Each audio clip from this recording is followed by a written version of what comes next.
semua seakan berpacu dengan waktu. Mahardika FM selangkah lebih maju.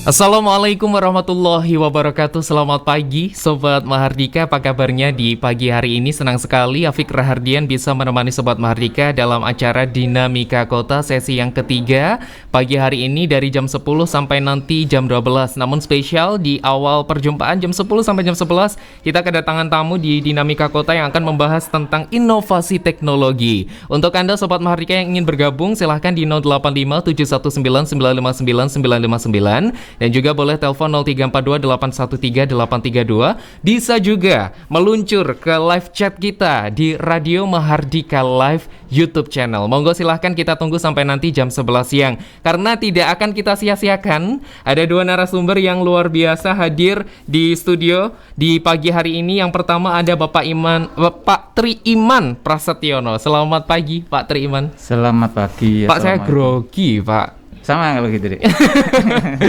Pak Tri Iman, Kepala Badan Perencanaan Pembangunan Daerah Bapeda Kota Blitar. Gimana Pak perasaannya bergeser kantornya? Alhamdulillah. Ya kalau sekarang ini kalau ke Bapeda itu saya naik kedudukan. Oke. Ya kalau di dulu kan di lantai 1. Oke. Sekarang kedudukan saya di lantai 2. Jadi naik kedudukan. Pernah ini ya Pak, di awal-awal dulu mau berangkat ke kantor pengen ke Disparbud. Oh iya saya lupa. Harusnya ke Bapeda gitu. Pernah salah jalan Pak? Nggak masalah, karena sekarang masih double, masih PLT di Disparbud. Oke, jadi nggak baik. masalah. Gitu. Dan tidak hanya Bapak Tri Iman yang hadir di studio Mahardika FM, ada Ibu Kurnia Paramita, dosen Universitas Islam Blitar, yaitu pemilik atau inovator stabilisator cerdas O2 pH ikan koi. Selamat pagi Ibu. Selamat pagi Mas. Apa kabarnya? Alhamdulillah sehat. Nggak ngajar ya hari ini atau seperti ngajar apa? Tadi, tapi sampai jam 9.30 saja. Khusus hari ini karena ada undangan dari Mahardika, maka jam 10 sudah tiba di sini. Alhamdulillah tidak telat. Oke, dan tidak mengganggu ya. Takutnya nanti mengganggu ngajarnya jadi ini Bu saya. Tapi senang sekali Ibu sudah hadir di studio Mahardika FM. Dan pastinya saya juga senang Mas ketemu sama Masnya. Baru pertama loh Mas saya di sini. Oke, kesan pertama gimana Bu? Saya kira Mahardika dulu masih yang di Jalan Kenanga. Ternyata saya sudah ketinggalan informasi, udah beberapa kali pindah. Oke. Dan baiklah, untuk pertama kali datang di Mahardika FM, saya ucapkan selamat datang. Dan pastinya jangan lupa Ibu dan Bapak yang di depan, monggo diunjuk juga, nggak apa-apa. Oke, hari ini kita akan bahas tentang inovasi teknologi, atau dengan tema besar yang luar biasa di pagi hari ini Sobat Mahardika. Untuk Anda yang sudah melihat di flyernya, hasil Lomba Inovasi Teknologi Kota Blitar tahun 2021. Lombanya sudah Mei, Juni, dan Juli. Pak Tri Iman boleh dijelaskan nggak ini lombanya untuk apa dan seperti apa? Oke, jadi lomba ini dilakukan oleh leadingnya Bapeda ya, khususnya di bidang penelitian dan pengembangan. Jadi inovasi ini dilombakan untuk seluruh warga. Itu sebetulnya ada 3 bidang. Jadi yang bidang pertama itu yang berbasis website atau mobile aplikasi. Kemudian yang kedua adalah inovasi di bidang ekonomi. Kemudian juga yang ketiga adalah inovasi di bidang non ekonomi gitu. Nah sekarang ini yang kita hadirkan Bu dosen ini, Bu Kurnia ini kebetulan juara satunya inovasi bidang ekonomi gitu. Nanti kalau tentang apa yang kenapa bisa jadi juara dan kemudian apa yang dilakukan inovasinya ini, biarlah secara teknis beliau menyampaikan. Kalau saya menyampaikan nanti salah malah enggak karuan gitu. Jadi ini yang akan dilakukan setiap tahun. Jadi nanti semoga tahun-tahun yang akan datang juga masih banyak inovator-inovator, terutama menyiapkan yang 3 ini tadi. Jadi ada bidang ekonomi, ada bidang non ekonomi, ada yang bidangnya berbasis website atau mobile aplikasi ya. Itu. Kalau dari seluruh peserta total ada berapa Pak kemarin yang ikut berpartisipasi? Sebetulnya banyak ya. Jadi kurang lebih 60 peserta. Gitu. Dan hanya kita ambil 9 besar kalau tidak salah ya. Jadi masing-masing bidang juara 1 sampai dengan juara 3. Oke, juara 1. Karena itu nanti mungkin kan Bu Dewi sama teman-teman di Litbang ini minta di Bapeda ini minta untuk kerjasama dengan Mahardika, barangkali bisa dikasih sesi nanti yang 9 juara ini bergantian begitu. Oke. Nah, supaya apa yang mereka hasilkan dari inovasinya, pemikiran pembaharuannya itu bisa diketahui oleh masyarakat, lalu lebih bagus lagi kalau bisa dimanfaatkan. Jadi inovasi itu tidak hanya sekedar di angan-angan atau di atas saja, tetapi bisa membumi, kemudian bermanfaat bagi masyarakat. Ini yang paling penting gitu, Mas. Artinya inovasi-inovasi dari seluruh peserta atau masyarakat, terutama yang 9 besar ini, akan kita realisasikan atau seperti apa, Pak? Ya, jadi kalau dengan mensosialisasikan begini, barangkali nanti ada yang tertarik, lalu bisa menghubungi para juara ini gitu. Jadi apa yang misalnya nanti kalau ngomong tentang apa namanya PO2-nya KOI. Nah, biar nanti kok Unisba datang ke Bu Kurnia ini lalu menanyakan bagaimana cara membuatnya, lalu seperti apa manfaatnya dan sebagainya. Sehingga kemudian para petani KOI kalau memang ini lebih manfaat, lebih baik dari yang sebelumnya, kan pasti akan tertarik, kemudian bisa moga-moga bermanfaat lebih baik dari hasil dari KOI-nya gitu.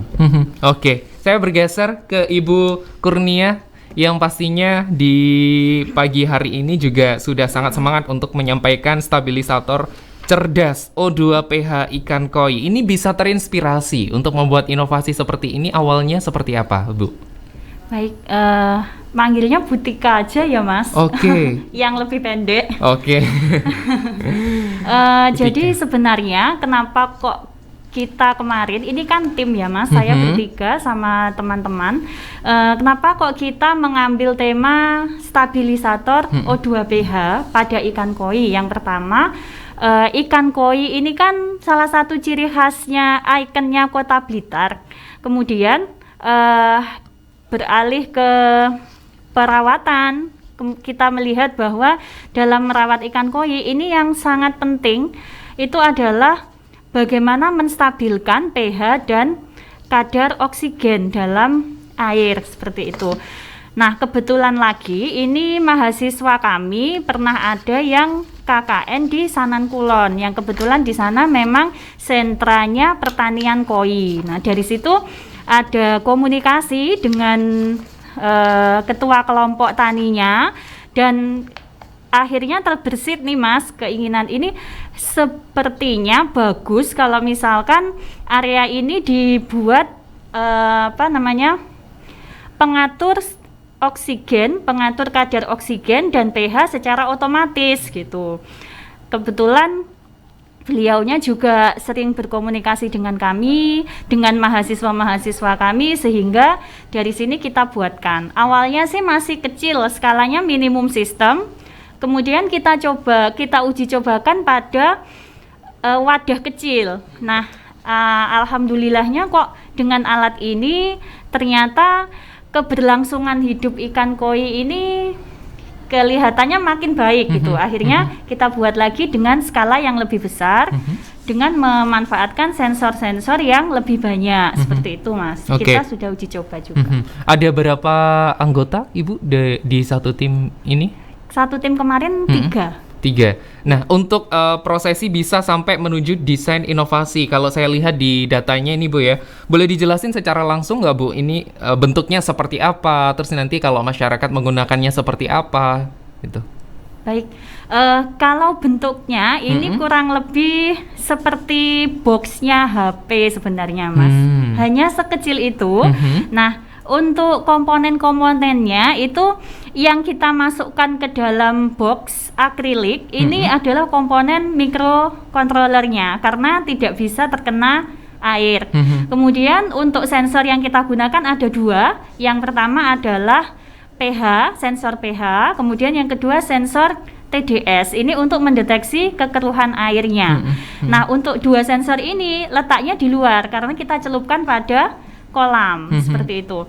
Kemudian untuk yang ada di dalam box tadi, selain microcontrollernya, kita juga memasang LCD kecil untuk menampilkan informasi pH dan tingkat kekeruhan airnya, seperti itu. Selain di situ, kita juga sudah mengkoneksikan dengan ThinkBoard namanya, Mas. ThinkBoard ini server untuk komunikasi jarak jauh. Jadi kita bisa mengontrol ini dari HP kita. Gitu. Yang dimasukkan di dalam HP adalah yang ditampilkan di LCD. Jadi secara langsung bisa dilihat di kolam. Dari jarak jauh kita juga bisa melihat hasil-hasilnya, pH dan tingkat kekeruhannya air tadi. Terus yang membedakan Bu, kalau dari sebelum adanya alat ini, kemudian dibantu dengan alat ini, dan juga fungsi manfaatnya seperti apa? Lebih gamblang lagi. Iya. Sebenarnya yang sudah pernah kita praktekkan itu yang terasa sekali adalah kalau misalkan dengan menggunakan alat ini nanti informasi yang sudah ada di LCD tadi, misalkan tingkat pH-nya sangat rendah atau asam begitu ya Mas, maka secara otomatis kami akan mengalirkan air ke kolam seperti itu. Jadi tindak lanjutnya ada tanpa harus para petani ke lokasi. Kemudian kalau misalkan kadar oksigennya turun atau airnya keruh seperti itu, maka kita bisa mengaktifkan aerator atau bisa mengosongkan bagian bawah kolam yang saluran airnya itu dikurangi, seperti itu bisa. Ini berarti namanya Smart Stabilisator O2pH. O2pH. Iya, betul. Baiklah. Kalau manfaat dan juga keuntungan yang paling menonjol di sini, Ibu? Iya. Yang pasti mengurangi tingkat kematian ikan koi, sehingga pada saat ikan koi itu waktu pembesaran sampai dengan penjualan ini sangat terasa sekali, Mas. Jadi tidak banyak yang mati, yang sangat penting itu. Kemudian menghemat penggunaan listrik juga, karena kita tidak selalu mengaktifkan aerator. Gitu. Jadi menunggu dulu nilai pembacaan. Jika memang aerator perlu diaktifkan, baru kita aktifkan secara otomatis. Dari situ sisi penghematannya. Selain keuntungan, ikan koi yang mati sangat berkurang dengan adanya alat ini. Berarti ini kan sebelum dilombakan, Ibu Tika ini bersama teman-teman dan juga timnya itu pasti melakukan uji coba, ya Bu ya? Betul. Nah, bagaimana perjalanan bisa sampai settle nih, kita ikut lomba, itu gimana perjalanannya? Sebenarnya kalau rencana ikut lomba itu adalah kesempatan akhir sih waktu itu, karena memang proyek kita di tahun 2020 ini membuat smart device untuk agriculture dan farming untuk di Unisba sendiri yang Fakultas Teknologi Informasi. Jadi ini ada beberapa alat, Mas, yang kita buat sebenarnya, namun kita sesuaikan dengan temanya Inotech gitu. Begitu temanya Inotech keluar, ada inovasi di bidang ekonomi. Nah, kalau gitu stabilisator O2pH kita masukkan aja deh ke sini gitu. Gitu. Iya. Jadi memang Bu Tika ini suka untuk mengikuti lomba Inotech ini, atau setiap tahunnya selalu menantikan, atau seperti apa? Iya, kebetulan yang tahun lalu itu ikut, tapi mahasiswa saya yang maju. Untuk tahun ini baru saya. Selain dari Inotech, kita juga nyoba, Mas, lomba-lomba di kota-kota lain tuh kita juga ikut. Jadi memang setiap tahun itu kita ada karya, nanti baru kita sesuaikan dengan lomba apa, apakah bidangnya masuk atau tidak gitu. Baiklah, saya bergeser ke Pak Triiman Prasetyono yang nampaknya sudah siap memberikan pelurunya. Masih balik lagi saya ya. Iya dong. Pak Triiman, kalau dari Bapeda melihat berbagai inovasi dari teman-teman yang ikut lomba ini, gimana Pak? Ya, alhamdulillah pemerintah kota ini sangat bangga ya dengan warga Blitar ini, karena ternyata ketika dilakukan lomba Inotech ini ya banyak yang ikut gitu. Dan kemudian juga banyak kebaruan-kebaruan gitu ya. Karena inovasi ini bahasa Indonesianya kalau saya lihat di kamus itu namanya reka baru. Jadi merekayasa sesuatu untuk menjadi lebih baru itu ada macam-macam, Mas Afik. Jadi yang sudah ada direkayasa untuk lebih bermanfaat, pembaruan. Kemudian ada yang belum ada menjadi ada, tetapi dengan manfaat yang lebih besar gitu. Jadi ada istilahnya ada added value ya. Jadi ada tambahan nilai tambah lah begitu. Ada nilai tambah di dalam sesuatu itu. Nah, nanti kalau misalnya para pendengar ingin nanti tahun depan yang mau ikut, barangkali ada beberapa indikator yang sederhana yang nanti bisa dipakai patokan begitu kalau mau ikut di Inutech ini, karena kan tiap tahun rencana akan dilakukan. Yang pertama adalah tingkat kebaruan. Jadi yang diikut lombakan itu harus ada apa yang diperbarui begitu. Kemudian yang kedua adalah tingkat manfaat. Jadi seberapa besar tingkat manfaat dari kebaruan yang dia idekan itu. Kemudian yang ketiga adalah apakah kebaruan itu bisa direplikasi atau diaplikasikan secara mudah. Jadi tingkat kemudahan untuk mengaplikasikan atau mereplikasi. Misalnya kalau tadi Bu Tika ngomong tentang pembuatan alat, lalu apakah alat ini nanti bisa bisa diciptakan ulang untuk yang kedua, yang ketiga, yang keempat begitu. Itu mungkin kalau misalnya semakin mudah atau semakin bisa direplikasi atau dibuat lebih banyak, itu bisa lebih berpengaruh di dalam salah satu nilainya. Kemudian yang satunya lagi adalah menjawab masalah dari yang dihadapi oleh paling tidak Kota Blitar. Kalau tidak lebih besar lagi regional Jawa Timur. Jadi masalah besar Jawa Timur. Lalu kemudian nasional. Karena apa? Orang-orang yang atau inovator-inovator yang menjadi juara di level kota ini akan kita naikkan dengan lomba di tingkat provinsi, di level nasional. Oleh karena itu 4 kriteria ini menjadi sesuatu yang menjadi patut pertimbangan bagi warga masyarakat yang tahun depan akan ikut. Karena prosesnya dia akan bertingkat, lomba provinsi, kemudian juara sampai dengan mungkin lomba nasional jika ada lomba Inutech itu. Itu Mas Afik. Kalau sudah dibahas untuk wacana untuk Sobat Mahardika yang ingin mengikuti tahun depan, kita jadi penasaran. Kemarin proses penilaiannya seperti apa Pak dari penjuriannya? Jadi ya kalau penjuriannya itu sebetulnya lebih di juri ya, hanya ada nilai-nilai yang dia lakukan. Misalnya dari 60 itu kan dibagi yang 3 itu. Jadi misalnya yang kemudian yang terpilih dari 60 itu bidang ekonomi yang kemudian akan kami bukukan inovasinya itu kurang lebih 16 dari inovasi. Lalu yang bidang non ekonomi kurang lebih ada 14 yang kita nanti akan hasilnya bisa dibukukan ya, kita jadikan satu di buku itu. Lalu untuk yang berbasis website atau aplikasi itu ada 6 inovasi. Jadi ini nanti akan kita bukukan, kemudian ya insya Allah kita mungkin ada beberapa buku yang kita tempelkan di beberapa perpustakaan sehingga juga bisa dibaca, menjadi referensi bagi orang-orang lain untuk kemudian mengikuti inovasi tahun-tahun yang akan datang itu. Adakah Pak inovasi mungkin dari website ataupun juga aplikasi itu tadi yang digunakan atau diterapkan untuk kita di lingkup pemerintahan atau mungkin juga di aturan-aturan kita? Jadi ya memang karena lombanya baru bulan Juli ini ya itu. Tapi ada yang sudah diaplikasikan, meskipun satu misalnya Awas Mas Bro itu sudah diaplikasikan gitu. Jadi nanti sosialisasi ini itu.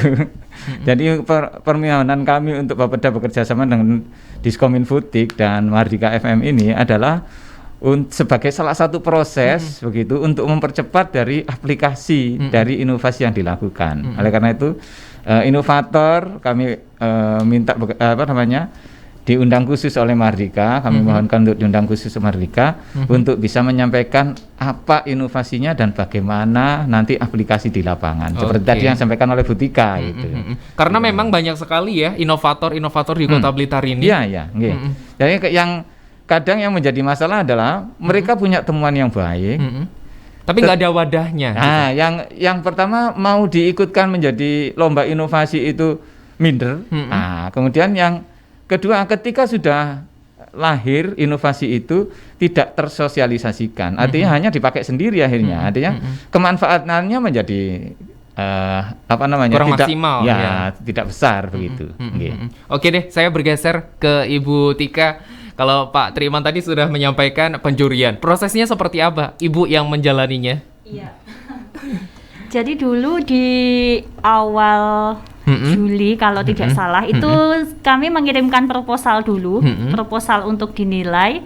Setelah itu menunggu pengumuman.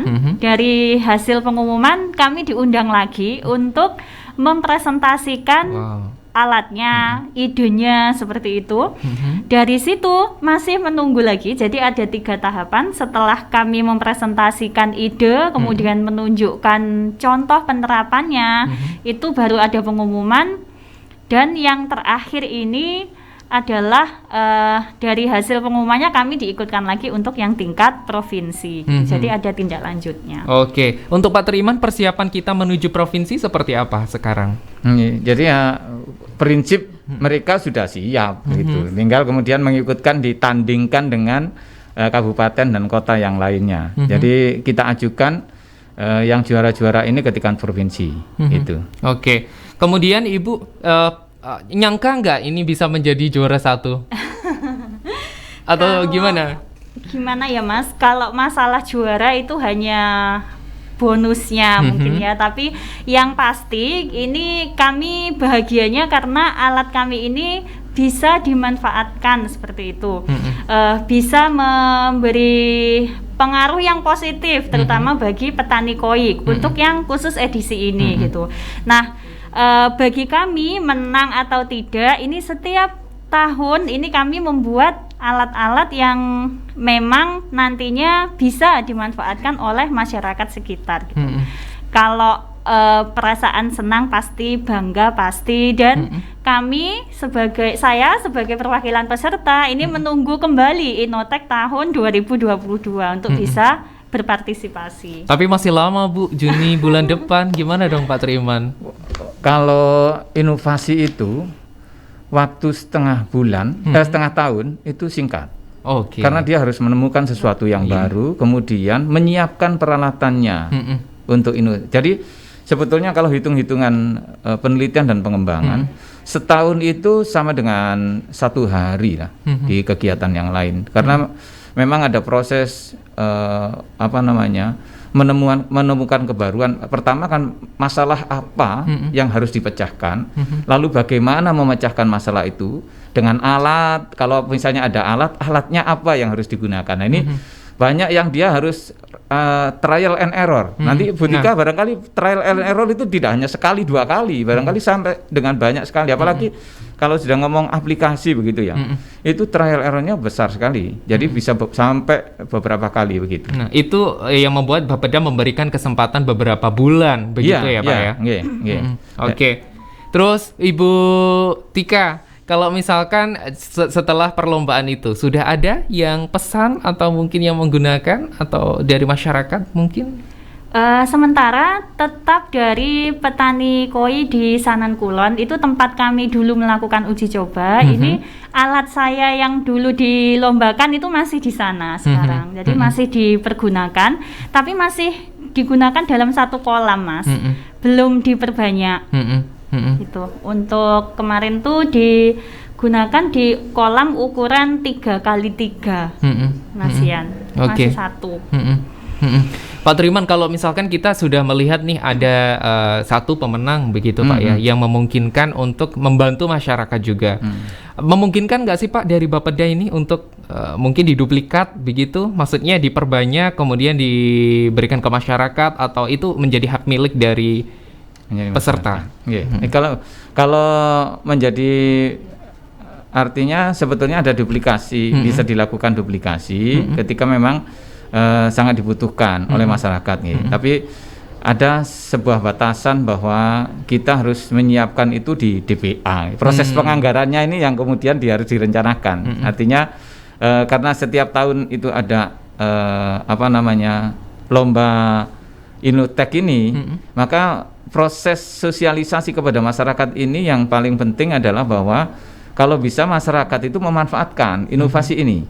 Karena kalau hanya bergantung kepada pemerintah daerah itu anggaran untuk yang hal semacam ini kan sangat-sangat terbatas. Jadi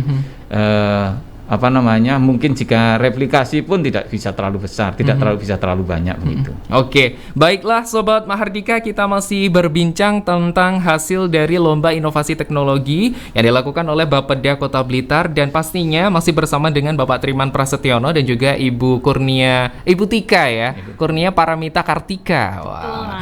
Saatnya kita bacain WA yang masuk nih Pak Triman. Pak Triman dan Bu Tika wajib menjawab ini, wajib ya. Wajib ya.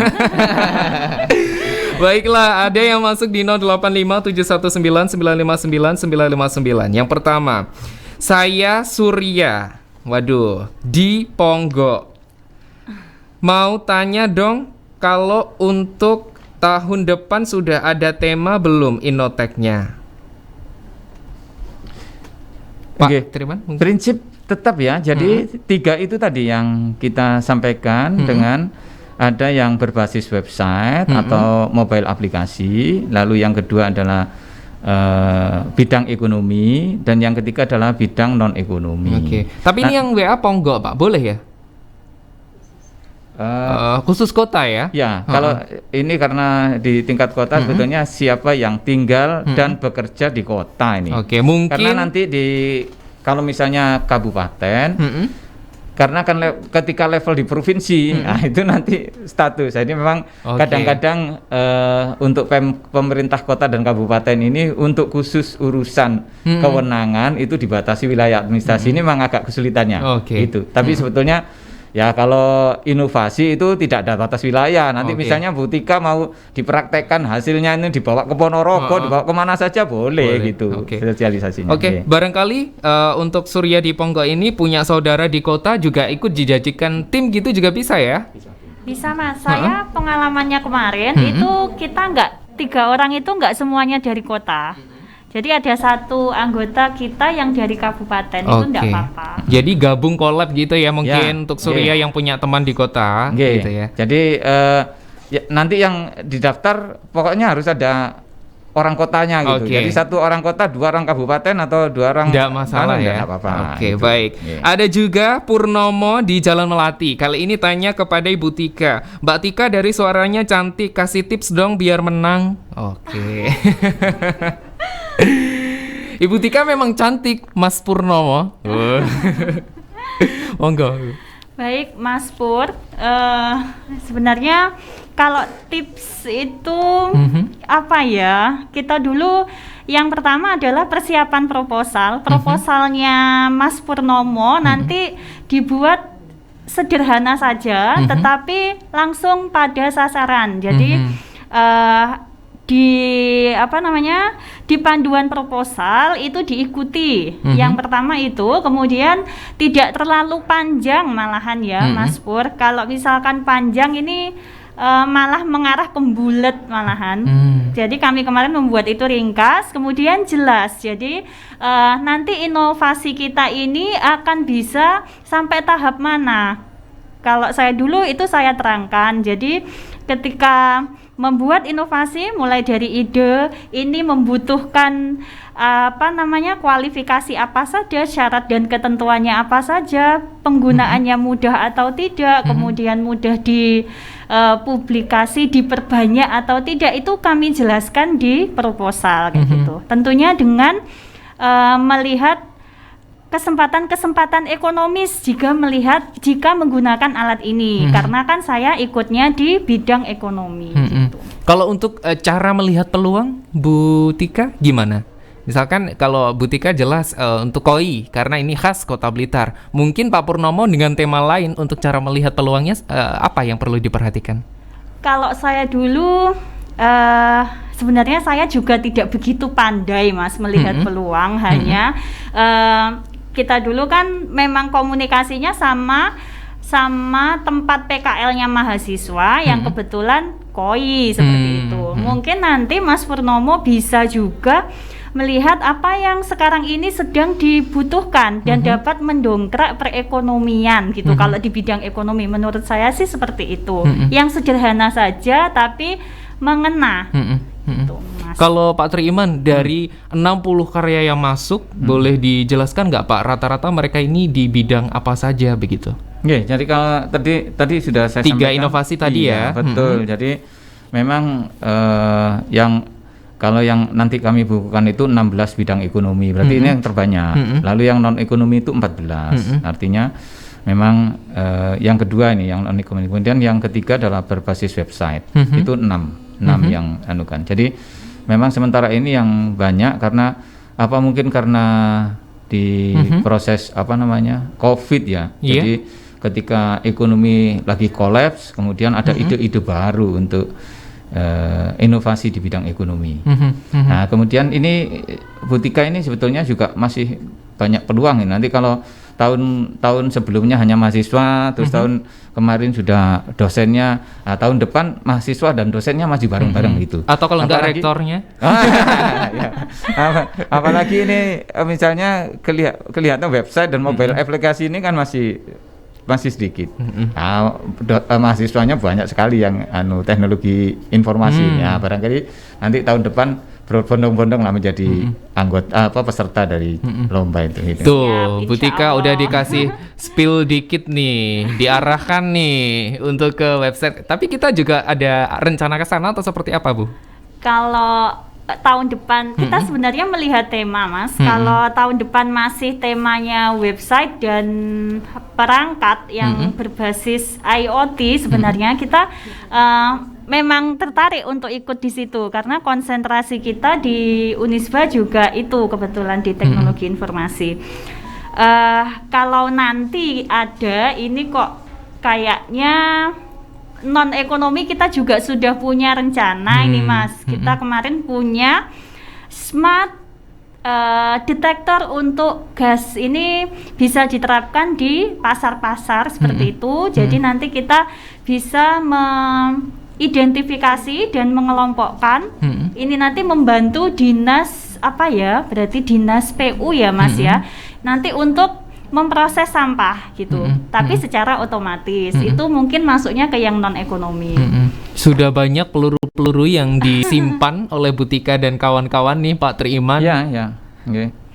Nah, nanti kalau ini ada tambahan informasi kalau perlu dicatat ini.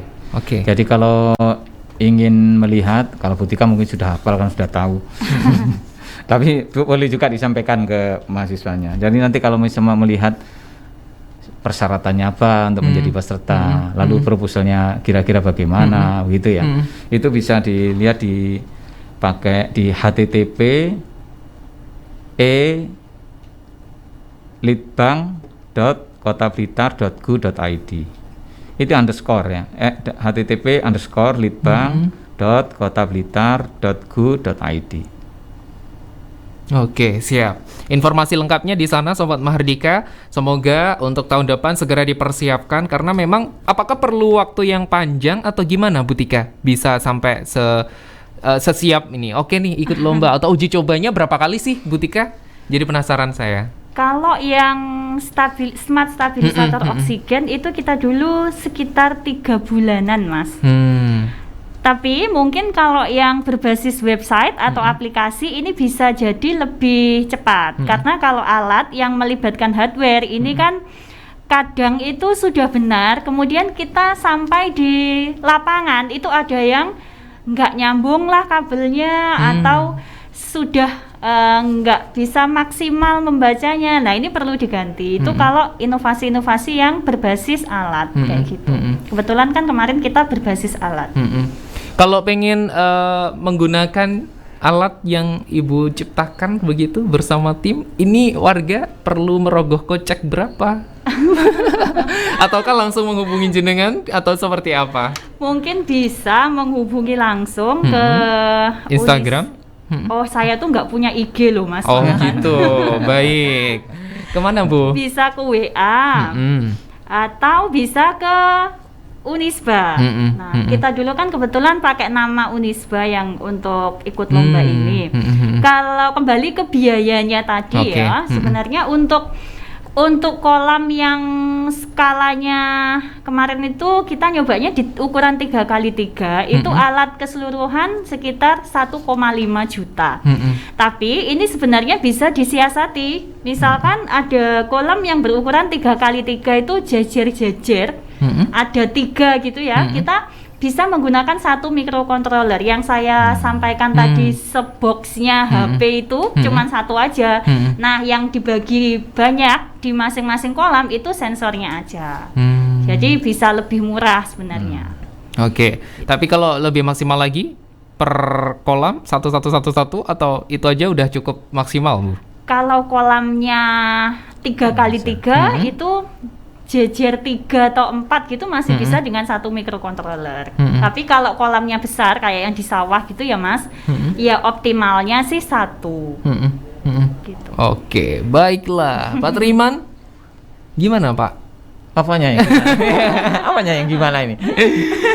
Kayaknya masyarakat sudah antusias untuk mengikuti Innotek ini juga. Ya. Jadi ya kami berharap dari pemerintah kota ini bahwa harap pemerintah kota masyarakatnya akan lebih inovasi, jadi banyak muncul inovator baru atau yang sudah punya inovasi saat ini dikembangkan lagi gitu dari hasil yang sudah diperoleh. Kemudian yang paling penting adalah bagaimana ini membumi. Jadi inovasinya itu membumi, artinya bisa dimanfaatkan, bisa diaplikasikan di masyarakat.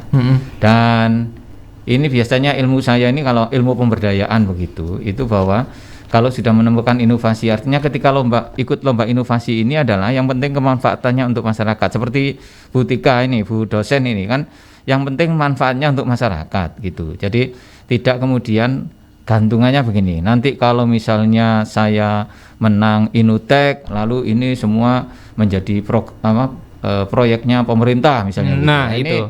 Ini kalau yang seperti ini pasti sulit berkembang ini, pasti sulit berkembang. Jadi kalau pikirannya adalah bagaimana menciptakan sesuatu yang bermanfaat kepada masyarakat, maka artinya itu dibutuhkan oleh masyarakat.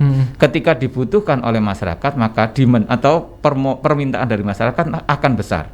Ketika permintaan besar, maka pasti sudah akan menjadi kebutuhan gitu di masyarakat gitu. Artinya kita malah justru mencoba mewadahi masyarakat untuk melakukan inovasi-inovasi begitu kan Pak ya, bukan jadi, malah kita memadai memberikan saluran untuk inovator-inovator, orang-orang yang punya pemikiran untuk melakukan pembaharuan dengan alat, dengan cara misalnya itu.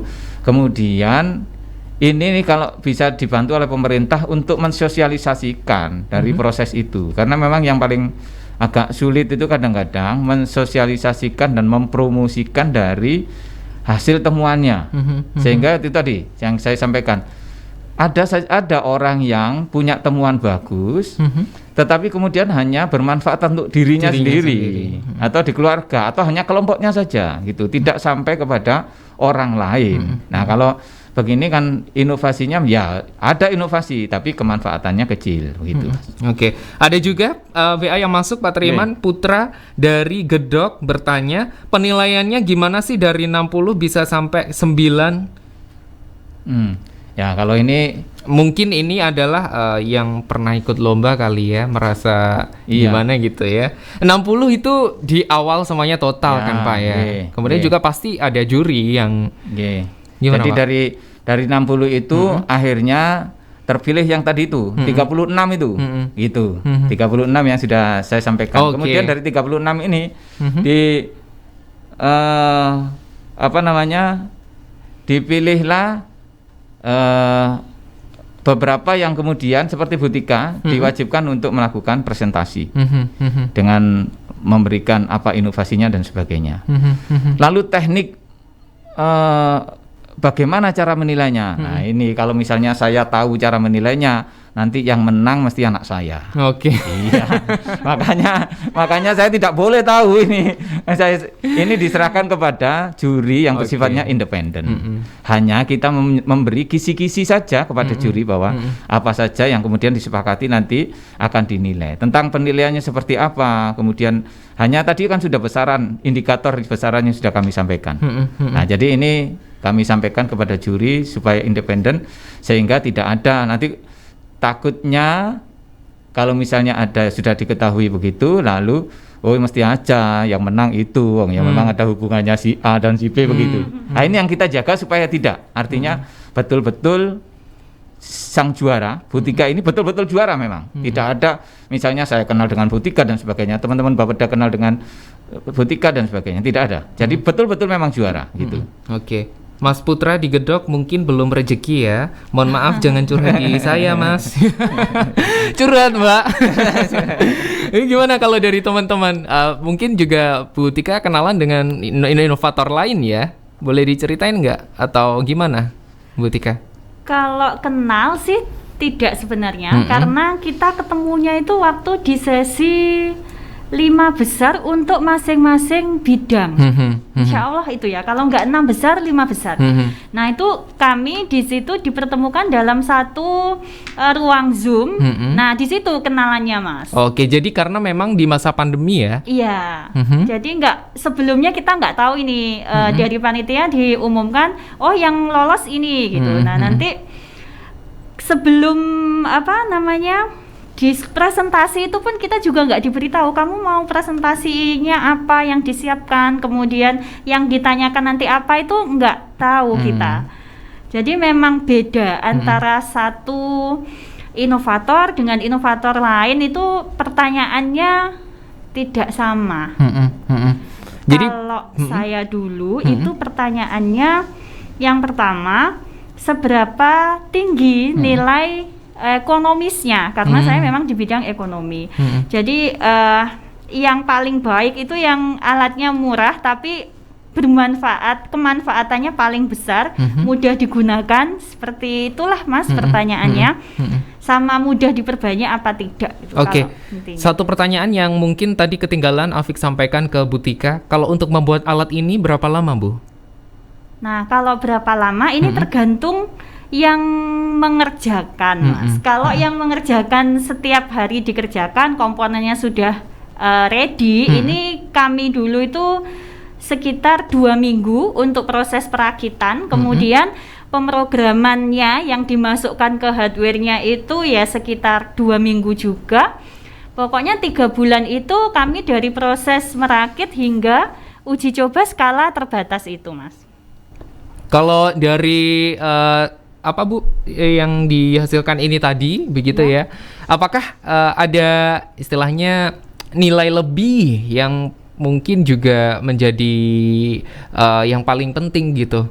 Ada nggak Bu? Maksudnya apa ya? Saya cara ngomongnya jadi bingung Pak Triman. Nilai jual yang paling menonjol dari keunggulan ini ya? Keunggulan dibandingkan peralatan lain. Di peralatan kami ini semuanya dalam satu paket. Jadi kalau yang ada di pasaran itu adalah sensor pH, maka sensor pH saja. Tapi tanpa tindak lanjut. Kalau pH menunjukkan segini berarti harus ngapain nih gitu. Kalau di alat kami ini sekaligus dengan aktuatornya. Jadi kalau pH sensor dimasukkan ke lingkungan dan sudah membaca kondisi kekeruhan sama pH, langsung kita aktifkan aktuator, kita aktifkan aerator otomatis, kemudian kita kuras bagian bawah kolam itu juga otomatis. Itu dalam satu perintah microcontroller. Oke, jadi lebih praktis. Betul. Itu yang paling menonjol Sobat Mahardika. Pak Triman, mungkin ada yang disampaikan, kita sudah berada di menit-menit 5 menit terakhir ini. Wah, luar biasa. Jadi menjawab semua pertanyaan itu tadi itu termasuk yang bagaimana penilaiannya dan sebagainya. Dari monggo dibuka di tadi itu. Jadi website yang kita miliki, jadi websitenya di elitbank kotablitar.go.id. Ini nanti di sana juga sudah persyaratannya seperti apa, lalu kriteria penilaiannya apa saja, itu di sana ada. Jadi nanti berdasarkan itu mungkin bisa menyiapkan apa saja yang akan dilakukan. Jadi boleh ikut ketiga-tiganya juga boleh kok. Tiga-tiganya boleh ya? Boleh, kalau punya inovasi boleh gitu. Baiklah. Jadi kalau misalnya ikut satu ya boleh, tapi kalau bisa jangan nggak ikut. Baiklah. Ya. Targetnya Pak kalau tahun ini 60, target depan? tahun depan minimal sama, kalau bisa lebih gitu. Jadi, sebenarnya ya, yang mengikuti ini apakah hanya, maksud saya dari 60 peserta ini apakah ada dari masyarakat umum atau mereka dosen-dosen sama seperti ibu ini atau seperti apa, Pak? enggak, semua hampir dari semua kalangan. Hampir dari semua kalangan gitu. Jadi tidak itu tadi yang disampaikan Bu Tika kan, ada mahasiswa, kemudian ada yang dosennya ikut gitu. Nanti kalau pas dosen sama mahasiswanya ikut lalu yang menang mahasiswanya ya enggak apa-apa. Kan itu ini namanya inovasi ya. Lalu sangat tergantung kepada juri yang independen tadi gitu. Jadi yang penting prinsipnya seandainya memang tidak bisa ikut di lomba Innotek ini, yang penting sekarang ini punya pemikiran harus punya inovasi. Setiap orang harus punya inovasi, apalagi bertahan di kondisi yang seperti sekarang ini.